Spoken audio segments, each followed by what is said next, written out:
Nehemiah chapter 2, we're going to be looking at verses 1 through 8. In verses 1 through 8 this morning, as we look through those, there's a repeated phrase 3 times. If it pleased the king, it pleased the king, if it pleases the king. And so the title of the message is If It Pleases the King or It Pleased the King. We're playing off of that idea. And this is really an inductive type message. Now remember, deductive is where you're looking at it, you're kind of breaking it down, you give the main idea, you give all the points, you walk through it, you come back and repeat what you've said. It's kind of like you write your papers, tell us what you're going to tell us what you told us. And so this is more of an inductive.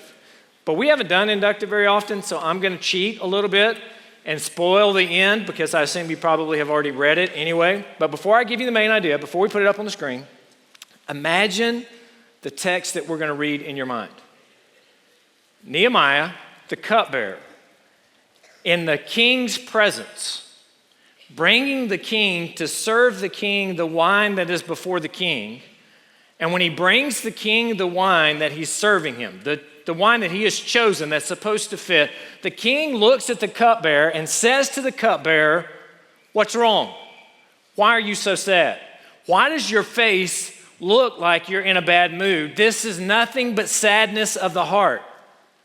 Now, your one job is to make sure everything the king drinks or tastes or eats or whatever is in perfect condition.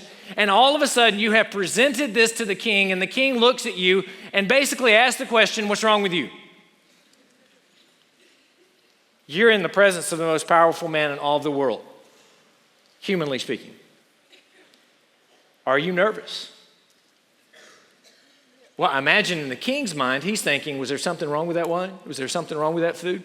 Are you trying to poison me? Should I have your head cut off now or should I wait till later? And in the response, we see Nehemiah there, scared, perhaps trembling, shaking, because he knows he has to give a response to the king. So he responds, "O king, live forever," which may be the best way of saying to the king, there's nothing wrong with your drink. There's nothing wrong with the food. It's all okay.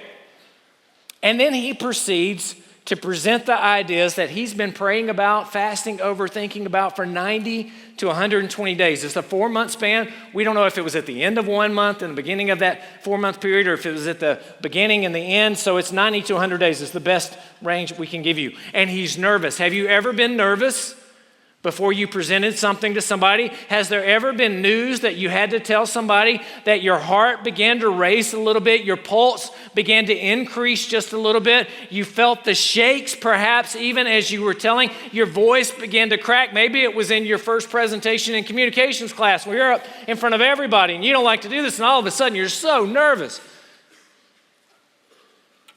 You see it? You feel it? That's the scene that we have this morning. And what we're going to learn this morning, our main idea of our text, which we'll come back to at the end again, but the main idea of our text is when God calls, God provides. Now be careful. Because just because you ate Mexican last night and woke up this morning with some grand scheme to save the world, that doesn't mean God has called for you to do that. So I'm not saying every crazy idea that we have in our heads, God has called us to go do, and we immediately then have to go do it. I'm saying to you, when God calls you, when God says to you, "You're my servant, I'm going to use you to go do this," then God will provide everything you need to go do that. So the key to this sentence is when God calls. Now in our text, we know that God has called. We see that throughout the reading of this book. And when God calls you, God provides. Even if it's scary, even if it seems impossible, even if it seems like it can't be done, God will supply every need according to his riches and to his mercy. God will rescue his people. In this, we're going to see 3 applications. We're going to see 3 things that Nehemiah does really well, and he provides an example for us here. So we notice his positive example in this text, and we say, that's good. We should do that. Sometimes when we're reading Old Testament narratives, we notice a negative example in the text and we go, that's bad. We should never do that. So this morning we've got some good things we're going to notice. And the good things are dependent prayer, a deliberate plan, and directed praise. I was having fun with alliteration. I was just trying to voice Wiersbe since we're working on Wiersbe's library there. So anyway, let's read the text. I'm just going to read a couple of verses at a time. so I'm not going to have you stand this morning as we read the text. So look at verses 1 and 2. In the month of Nisan, in the 20th year of King Artaxerxes, when the wine was before him, I took up the wine and I gave it to the king. Now I had not been sad in his presence. And the king said to me, why is your face sad, seeing that you are not sick? This is nothing but sadness of the heart. Then I was very much afraid. So first we notice the month. From Chislev to Nisan is a period of 4 months. 90 to 120 days of praying, of fasting, and of waiting. From November or /December to March /April, there had been 70 years of exile. It had been over 70 years since the temple had been rebuilt. And at this point, there were still no walls around the city. And so he's sad. He has sadness of heart. There's an application for us here as well. Has God not answered your prayer? Perhaps your prayer that you've been praying for 70 days and all of a sudden you feel like, oh, it doesn't work. It's all over. Here's a prayer that's been prayed for 70 years of exile and 70 plus years since the temple had been built. And here, all of a sudden, a constant 40 days or 90 to 120 days, 4 months of praying this prayer. And all of a sudden, the opportunity is going to arise now that he's going to present this. There's a waiting that's important. Believers waited almost 6 weeks between the resurrection for the power to come at Pentecost before they went out and did ministry. Paul waited in prison and wrote many of the letters that we benefit from in our New Testament. As you study here at Cedarville, many of you, God has placed a call in your life, and that call to go is a call to prepare. And so you are preparing now. You are developing academic excellence. You are developing skills and personality traits so that when you go, you're going to be able to be used for the gospel of Jesus Christ. And there's some frustration sometimes in us where we're like, I want to go do it now. I don't want to wait. I don't want to do all this hard work. I don't want to do all this preparation. I want to go do what God's called me to do. But there's a preparation and there's a waiting that is good. So I want to say to you, and I want to say to myself, because sometimes I get impatient, waiting for God's time is not wasting our time. Waiting for God's time is not wasting our time. Perhaps God used the 90 to 120 days to get Nehemiah's heart where his heart needed to be, so that he could be used to do what God wanted to use him to do. Perhaps God is using this time at Cedarville for you or for me or for others to prepare our hearts for what he ultimately wants to do through us, yet we're not quite ready yet. And so there has to be a humility to say, God, you can do more in 1 second than I can do in an entire lifetime. I am your servant. I want to wait on you and your timing and your will. And so I'm going to be patient and wait. Now, that's really hard to do. It's really easy to say. So when you get frustrated, just remember the phrase, waiting on God's time is not wasting our time. It says earlier in chapter 1 that he fasted. Did he fast this long? Did he fast for 90 to 120 days? Probably not. Maybe it was an on and off fasting. Maybe it was a 1 day a week fasting. I would say to you, all of you ought to try fasting. Fasting is a biblical principle. Fasting does not have to be from food, and some of you cannot fast from food because you have medical conditions that wouldn't allow you to do that, but you can fast from anything that takes up your time. Right now, we're in football season, so perhaps it's your fantasy football team that eats up all your time. Perhaps that's not it. Perhaps it's video games that eat up all your time. Perhaps it's social media. Perhaps it's gossiping. Perhaps it's food. Perhaps it's soda. Perhaps it wouldn't take up all your time, but it's bad for you. So you could fast from any number of things, and you could say, I'm going to fast from this, and every time I crave it, that's going to be a reminder for me to pray for whatever it is I need to pray for. Fasting. We don't know how long you did it. It doesn't tell us. The sadness of the heart. We do know that no one was to be sad in the presence of the king. You remember back, or actually forward one book in our Bibles, to the book of Esther.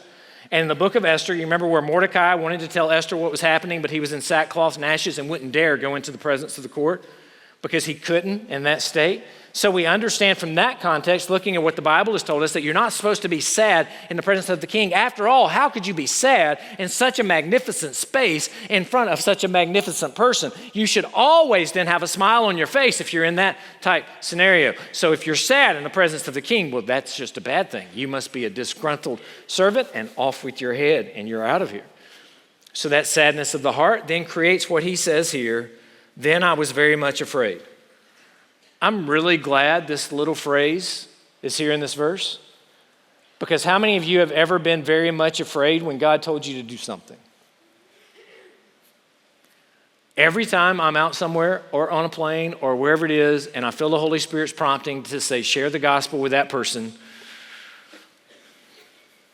it doesn't matter how many times, thousands of times, it doesn't matter how many times you've done this, unless you're just like the extreme extrovert and this comes easy to you, if there's this sense of fear. There's this fear of man that creeps up. I feel it in my own soul. I suspect you all feel it at times as well. Somebody's going to think I'm weird.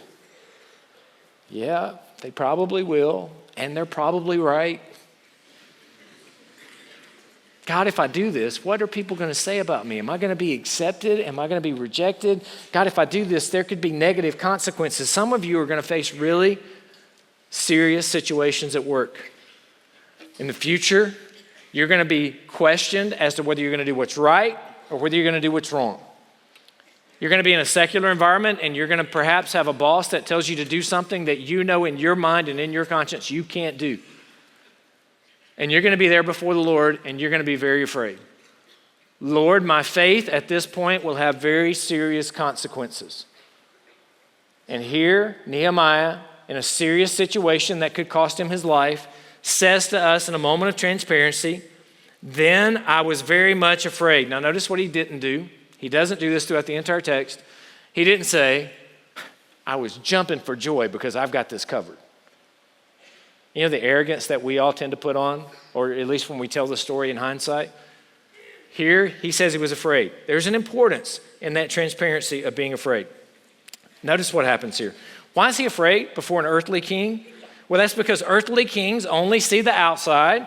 Earthly kings can change their minds at a whim. Earthly kings can lack mercy and grace. But I want to remind you this morning that we serve the one true king. We serve the heavenly king. And while earthly kings only see the outside, our king sees the heart and knows all of our intentions. Our king doesn't change his mind on a whim, but he's the same yesterday, today, and forever. And our king extends mercy and grace to all. And where Nehemiah had to wait for an opportunity to talk to the king of that point in time, we never have to wait for a moment to talk to the one true king. We can go in prayer right now to the one true king. Anytime we need him, he is there with an open ear and a listening heart to hear what we have to say to him. So go to the king, plead to the king, ask the question, does it please the king?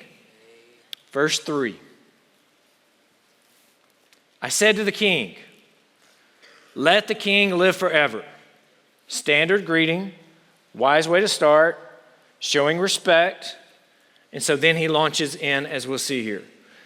Why should not my face be sad when the city, the place of my father's graves, lies in ruins, and the gates have been destroyed by fire? Then the king said to me, what are you requesting? So I prayed to the God of heaven. Let's walk through these verses.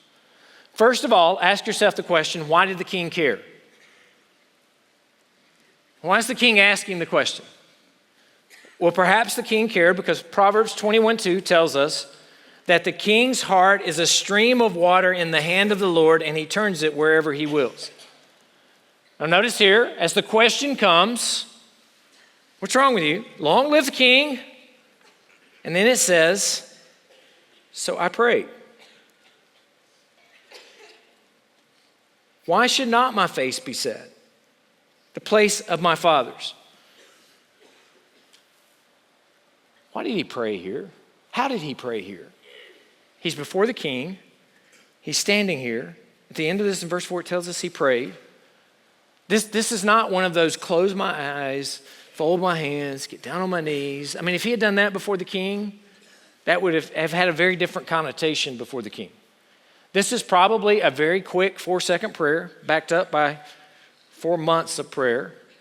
But this is probably one of those silent prayers where he just said, oh, God, help me, or something of the effect of that took very little time. But what this indicates to us, it's not so much about the importance of the words or the importance of the posture, so much as it's about the condition of his heart, the posture of his heart and humility, and that his first instinct was to turn to God. So I ask you the question, is your first instinct to turn to God when things happen? Are you so in tune with God? Are you so accustomed to talking to God that you're in a situation and all of a sudden something happens and your first response is, oh, Lord, help me through this? Or, oh, Lord, your will be done. Oh, Lord, may your servant be found pleasing in this sight. I like to call this a Hail Mary prayer. Not after the Catholics, but after football. Like your desperation, you have a little hope. So you line up 3 or 4 receivers on one side, you run them all down to the end, your quarterback throws the ball as far as he possibly can, and you hope something good happens. This is kind of that Hail Mary prayer. Oh, this could go bad. Oh, Lord, help this not go bad. Help this go good. This is what we see here. But I want to point out to you something. Throughout the book of Nehemiah, we constantly see prayer after prayer after prayer after prayer. So I would say to you, Nehemiah walked with God because Nehemiah talked with God. Nehemiah walked with God because Nehemiah talked with God. We see prayers recorded in the book beyond the ones we've already covered through chapter 4, verses 4 and 5, chapter 5, verse 19, chapter 6, verse 9, chapter 6, verse 14, chapter 13, verses 14, 22, and 29. Over and over and over again, we see a habit of habitual prayer that's taking place in Nehemiah's life. And so I ask you the question, have you prayed? Do you pray? Do you pray as part of a habit of life? Let's look at verses 5 and 6. And I said to the king, if it pleases the king. What a great question. And notice, and if your servant has found favor in your sight, that you send me to Judah, the city of my father's graves, that I may rebuild it. And the king said to me, the queen sitting beside him, how long will you be gone and when will you return? So it pleased the king to send me when I had given him a time. Now, notice in this that he asked the question, if it pleases the king. He had a posture here, and I want to draw attention to the fact of how he responded when the king asked him the question. The king, he no doubt knows that the king had sent the letters that had caused them to stop building the walls, and that's recorded for us in the book of Ezra. So here he's asking the king in a setting to reverse a previous command that the king has given. So as he's asking him to reverse the previous command that the king has given, how does he go about this? He says, why should I not be sad? Because the land of my fathers, he doesn't say Jerusalem. He doesn't name the city. He doesn't say exactly which one it is because he doesn't want that thought to be in the king's mind. He says, what about the land of my fathers? Their graves, it's in ruin. And so he responds here with, if it pleases the king, long live the king. This land where my fathers are, it lies in ruin. There's some wisdom in the way he responds here because he could have said, what's wrong with you? And he could have responded with an entitlement and with an arrogance that said, I serve a king that's higher than you. You're really not the king. And my king has told me I'm going to go rebuild the wall. So I'm going to rebuild the walls and you can't stop me. And what would have happened if he'd responded with that arrogant entitlement? He would have been done. Over. The king would have said, let me show you who's in charge. Instead, he comes as a servant. He comes with, if it pleases the king. He comes with, long live the king. He comes by saying, not this is the place that you sent the letters to, that you stopped the walls. You're the reason this place still lies in ruins. It's your fault. He doesn't do that. He comes with a humility and he says, now there's a wisdom here in how you approach somebody. There's a wisdom here in the way he goes about this. And he comes and he says, oh, if it pleases the king.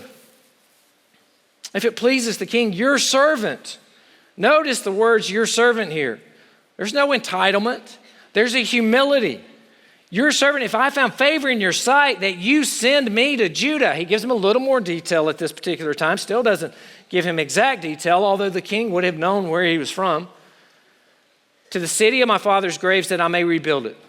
So the king said, the queen sitting beside him. Now the queen sitting beside him is interesting. So a lot of the commentaries say that the queen sitting beside him means this was a private event. And because it was a private event, they give Nehemiah wisdom for asking the question in a private event, not in a public matter in front of a bunch of other people, which would give the king time to consider it. Now that's That's good wisdom, to ask an important question in private, not to ask an important question in public in front of other people. This is good parenting advice, by the way. You don't ask your parents for important things in front of a whole bunch of other people. You have those discussions in private. You'll get that. You'll understand all of that. But here, I look back at Daniel chapter 5, verse 2, and I note that the queen was beside the king in that particular environment, and it was a big party. So I don't know that the queen sitting beside the king means a whole lot for us. We can't make too much out of that because we just don't know what happened. It pleased the king, not just Artaxerxes, but also the one true king, to send him. He says, give him a time. It doesn't tell us what the time was, but he was ready to provide a time. It took 52 days to rebuild the wall. Perhaps he asked to be gone for a year and sent a report and asked for more. He was governor for 12 years. Perhaps he asked for 12 years. I don't know. Some people say that you wouldn't ask for 12 years all at one time. We don't know. It doesn't tell us. It's not important. But the important part for us to know is that he had done the preparation to know exactly how long he should tell him. So that moves us to verses 7 and verses 8. And I said to the king, if it pleases the king, third time it's mentioned, let letters, notice the detailed preparation here, let letters be given to me, to the governors of the province beyond the river, that they may let me pass through till I come to Judah. And a letter to Asaph, the keeper of the king's forest, that he may give me the timber to make the beams for the gates and the fortress and the temple and for the walls of the city and for the house that I shall occupy. And then he says, and the king granted me what I asked for the good hand of my God was upon me. Now let's walk back through this one. Nehemiah had to know of the previous letter in Ezra. And so as he looked at that previous letter in Ezra, he says, I need letters. So he asked for letters. The first letters he asked for there is to the governor, to the governors beyond the river. Now we know from the Elephantine Papyrus in 407 BC that one of those governors beyond the river's name was Sanballat. We haven't been introduced to Sanballat yet, but we're going to in the verses in the very next message, in the verses right after where we are. This is going to be one of the main characters that will have opposition to what he's trying to do. He doesn't want anybody looking out for the good of the people. And so here there's a letter that's going to be written to him where the king's going to say, let him through, give him safe passage. If there had been no letter, there would have been no wall. It took planning to think about, what do I need? What's the strategy? He was playing chess, not checkers. He wasn't thinking one move ahead. He was thinking 3 moves ahead. And that's the way we should live our lives. We think multiple moves ahead. And so some deliberate, detailed planning here. If you're going to have deliberate planning, it means hard work. It means thinking deeply. It means detailed preparation. This is what I see. This is the need. This is how we get there. All the steps before that need to be planned out. You don't jump ahead to the end. You make sure you're following all the steps. He says to the king, I need letters. I need letters to the governors. And then he says, I need a letter. I need a letter to Asaph. How did he know his name? Perhaps it was common knowledge. Perhaps this is no big deal. Perhaps he knew he was going to need timber. And so he went and found out who the name was. The name Asaph means Yahweh has gathered. He's the keeper of the forest. So it was a Hebrew name. Perhaps there's something there that we should know. And he asked for supplies. I need timber for the gates. I need timber for the wall. They may have interspersed some wood in with the wall, but the wall would have been made of rock more so than wood. For the fortress of the temple and for the house that I would occupy.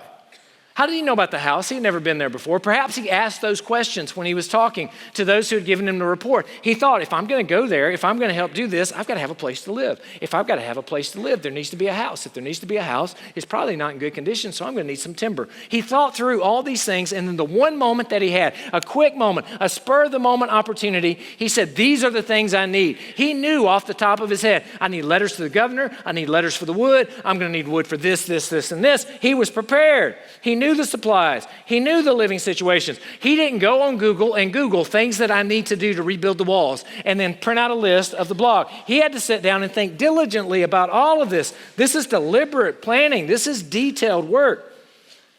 I think there's also an application for us here of how to serve unbelievers. So many of you are going to be in an environment where you're working, where you're serving, where you're reporting to somebody that's not a believer. You're going to be living out your faith in such a way that you're going to be representing the gospel to a group of people. Notice how Nehemiah here, representing a follower of Yahweh, representing them, what does he do? He's respectful. He's humble. He's wise. He's prepared.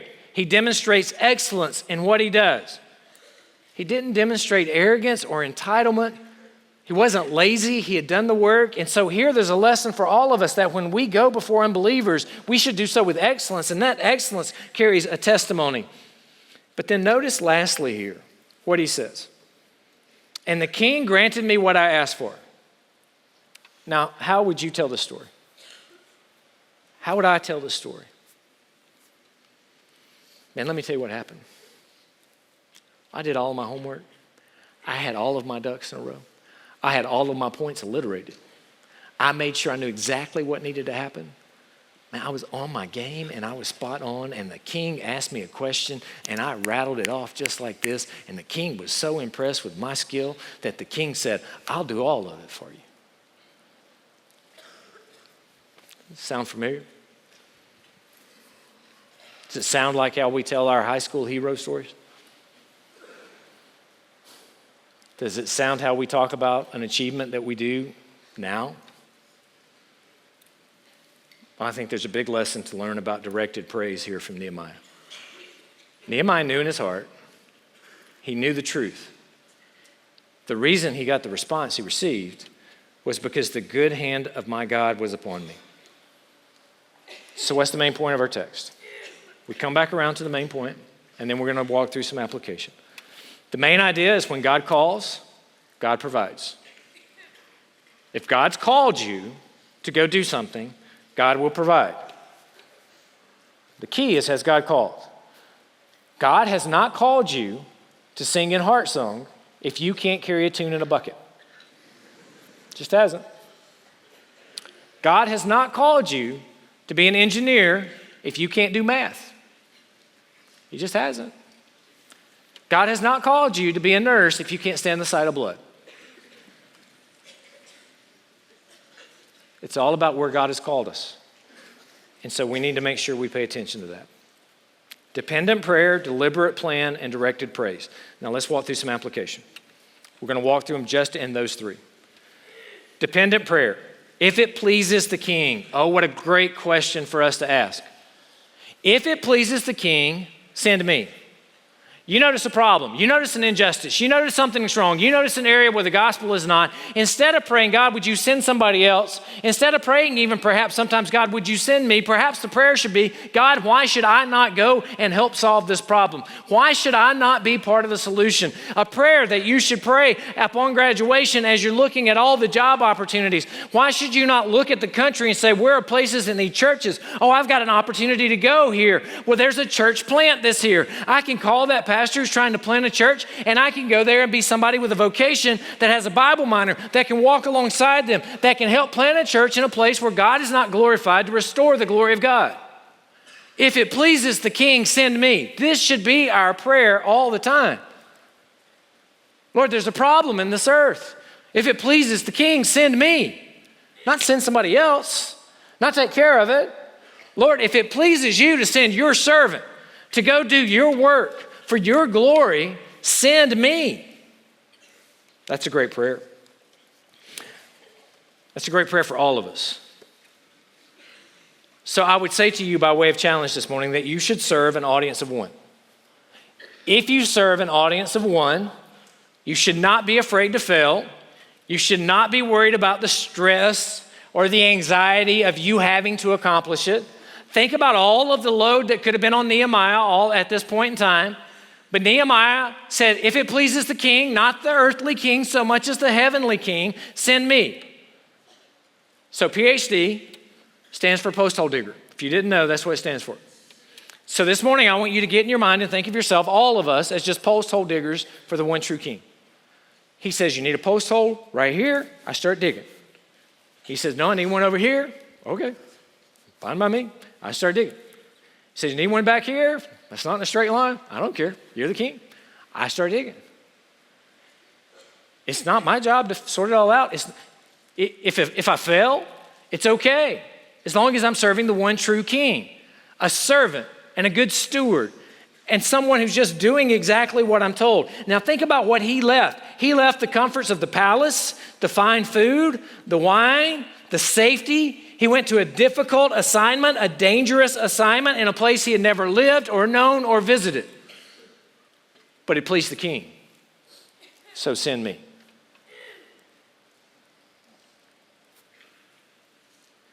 Some of you have left a place and you have come to another place. You left a home and you came to Cedarville. You came to study. And you go, I know what that's like. I know what that's like. But when we think about Nehemiah, he left and traveled a whole lot farther to a place he couldn't easily get back, to a place that was going to be dangerous and a place that was broken down. So any anxiety that you have from leaving the comfort and the safety of mom and dad and home and coming to a place to study and refine your gifts, to be further trained to go out and do great things for God, imagine that 10 times, tenfold, because he's going into a place that's dangerous and a place that's not safe and the walls are broken down. And this place is incredibly safe. You leave your skateboards, you leave your bicycles, you don't lock them up, you go into Chuck's, you leave your phones down to save your seats or your wallets down. I see them and I think to myself, that's not smart, but it's Cedarville, it's okay. You're more worried about your seat than you are your stuff. Now remember, downtown Cedarville is not Cedarville. So don't leave your phone, your purse, your wallet laying to save your seat. Don't do that at the Green, nowhere else, all right? Don't get in that habit because it only works in Chuck's, nowhere else. And if you see any strangers in Chuck's today, since this is going out online, look at them funny, all right? I'm just saying. Or ask them their name and whether they are. All right, let's move on to the second application here. Deliberate plan. A deliberate plan requires detailed preparation. Good stewards. So here's an application for us. Nehemiah set an example. He had great planning. He was deliberate. He was detailed. So I say to you, let's mimic that. Let's do the same thing. In our classes, detailed planning. You've got your syllabus. I know when my stuff is done. I'm going to put that on my calendar. I'm going to make sure I have it all done ahead of time. If I have to write a paper, I'm going to have my paper done ahead of time so I can go back and actually proofread the content that I've written for class, which is always a great thing because you notice words you left out or things that don't make any sense to you the second time. And if it doesn't make sense to the person who wrote it, it's probably not going to make sense to the person reading it. And so all of these are great things, deliberate, detailed planning. I've got a test. I'm going to block some time so I can study for the test. Studying for tests, good thing to do. In leadership, in service. I want to be a leader, serve well. I want to be somebody that people trust, serve well with detailed preparation. You want people to trust you to do big things, do small things incredibly well. Make data-driven decisions. The king says, how long are you going to be gone? What are you going to need? What are you asking of me? His response, he tells him how long he's going to be gone. He tells him the letters. He tells him what he needs wood for. It was succinct. It wasn't 3 miles long. It wasn't a strategic plan that was 10 pages. But he told him right up front, here's what I need. So are you responsible? Do you answer your emails or your phone calls? Do you keep appointments? Do you show up on time? Can people trust you with things? Or do they give you things to do and they never happen? If you think things are too little for you and the little things are unimportant, chances are you do sloppy work, and that's not what we see in Nehemiah. So what does Scripture tell us about this? Proverbs 22:29 says, do you see a man skillful in his work? He will stand before kings.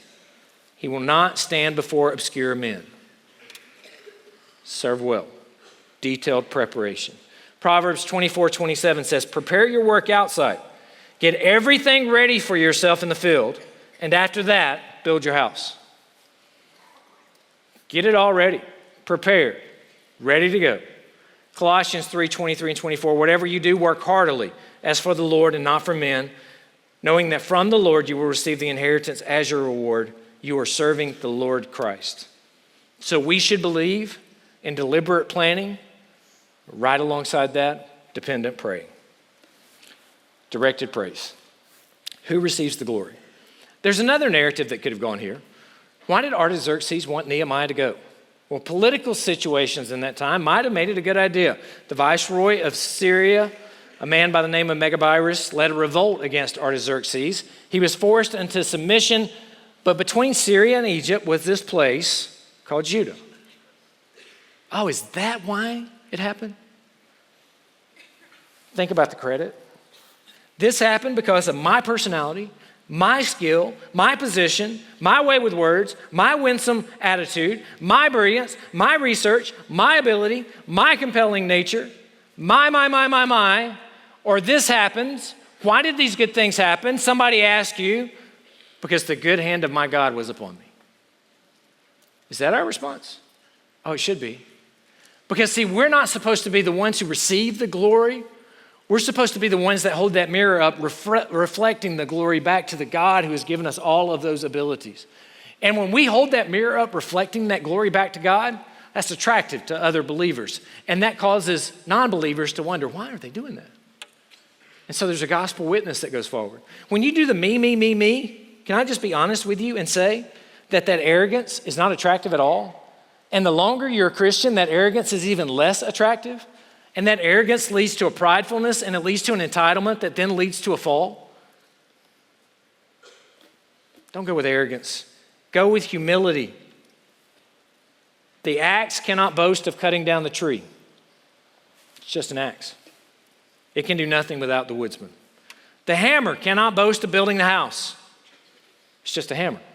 It can do nothing without the carpenter. The wrench cannot boast of fixing the car. It can do nothing without the mechanic. The brush cannot boast of its painting. It can do nothing without the artist. The piano cannot boast of the music. It can do nothing without the player. The bridge cannot boast of its own strength. It can do nothing without the engineer.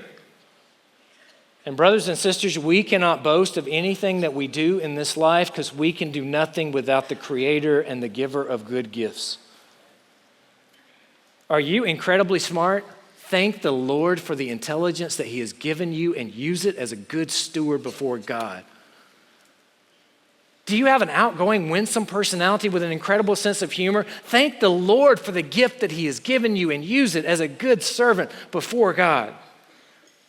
Whatever your gifts, whatever your abilities, recognize they are all good gifts from God above. Praise Him for them, use them well, and reflect that glory back to God. Where do you direct the praise?